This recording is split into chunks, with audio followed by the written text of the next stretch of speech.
ಗೋಪಾಲ್ಪುರ ಗ್ರಾಮದಲ್ಲಿ ಬಿ.ಆರ್. ರಾಮಚಂದ್ರ ಅವರ ಹುಟ್ಟುಹಬ್ಬದ ಪ್ರಯುಕ್ತ ರಕ್ತದಾನ ಶಿಬಿರ ಏರ್ಪಡಿಸಲಾಗಿತ್ತು. ಮುಖ್ಯವಾಗಿ JDSನ ಕಾರ್ಯಕರ್ತರಾದ ವೆಂಕಟೇಶ್ ಹಾಗೂ ಸುತ್ತಮುತ್ತಲಿನ ಗ್ರಾಮಸ್ಥರು ಬಿ.ಆರ್. ರಾಮಚಂದ್ರ ಅವರ ಹುಟ್ಟುಹಬ್ಬವನ್ನು ರಕ್ತದಾನ ಶಿಬಿರದ ಮೂಲಕ ಆಚರಣೆ ಮಾಡಲಾಯಿತು.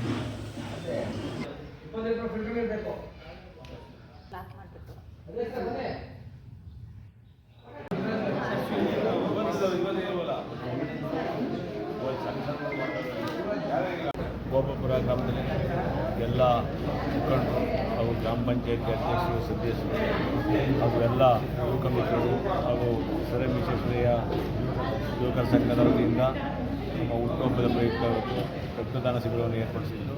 ಹಾಗೆ ಹುಟ್ಟುಹಬ್ಬವನ್ನು ಆಚರಣೆ ಮಾಡಿ ಇವತ್ತು ಎಲ್ಲರಿಗೂ ರಕ್ತದಾನವನ್ನು ಮಾಡಬೇಕು. ನಾವು ಒಂದು 100 ಜನಕ್ಕಿಂತ ಹೆಚ್ಚು ರಕ್ತದಾನವನ್ನು ಮಾಡಿ ಎಲ್ಲ ಪ್ರಾಣ ಉಳಿಸಬೇಕು ಅಂತೇಳಿ ಇವತ್ತೆಲ್ಲ ನಮ್ಮ ಯುವಕ ಮಿತ್ರರು ಪಣ ತೊಟ್ಟು ನಿಂತಿದ್ದಾರೆ. ಆ ದೇವರು ಭಗವಂತ ಅವ್ರಿಗೆಲ್ಲರಿಗೂ ಆರೋಗ್ಯ, ಆಯಸ್ಸು ಮತ್ತು ಆರ್ಥಿಕವಾಗಿ ಯಶಸ್ಸು ಕಾಣಲಿ ಅಂತ ನಾನು ದೇವರಿಗೆ ಪ್ರಾರ್ಥನೆ ಮಾಡ್ತೀನಿ. ಹಾಗೆ ನಮ್ಮ ಎಲ್ಲ ಗೋಪಾಲ್ಪುರ ಗ್ರಾಮದ ಮುಖಂಡರಿಗೆ, ನನ್ನೆಲ್ಲ ಮಿತ್ರರಿಗೆ ಹಾಗೂ ನನ್ನ ಗ್ರಾಮಸ್ಥರಿಗೆ ಕರೆದು ನನ್ನ ಹುಟ್ಟುಹಬ್ಬವನ್ನು ಆಚರಣೆ ಮಾಡೋಕ್ಕೆ ನಾನು ಯಾವಾಗಲೂ ಚಿರಋಣಿಯಾಗಿರ್ತೀನಿ. ಅವರಿಗೆ ಅವ್ರ ಜೊತೆ ನಾನು ಯಾವಾಗಲೂ ಇರ್ತೀನಿ ಹೇಳಲಿಕ್ಕೆ ಬಯಸ್ತೀನಿ. ಅವ್ರ ಋಣ ನನ್ನ ಮೇಲೆ ಜಾಸ್ತಿ ಇದೆ. ಯಾಕೆಂದರೆ ನಾನೊಬ್ಬ ಸಾಮಾನ್ಯ ಯುವಕ. ಮಂಡ್ಯ ವಿಧಾನಸಭಾ ಸ್ಪರ್ಧೆ ಮಾಡಿದಾಗ ಅತಿ ಹೆಚ್ಚು ಮತಗಳನ್ನು ಕೊಟ್ಟು ನನ್ನನ್ನು ಸೋತಿದ್ರು ಸುಧಾ ನನ್ನ ಗೆದ್ದ ಖುಷಿಯಾಗಿ ಯಾವುದೇ ಒಂದು ಕಾರ್ಯಕ್ರಮಕ್ಕೆ ಕರೆದು ಅಭಿನಂದಿಸ್ತಾರೆ. ನನ್ನ ಪ್ರೀತಿ ವಿಶ್ವಾಸದಿಂದ ಕಾಣ್ತಾರೆ ಮುಖಂಡರೆಲ್ಲ ಸೇರಿ. ಹಾಗೆ ಅವ್ರ ಋಣ ನನ್ನ ಮೇಲಿದೆ.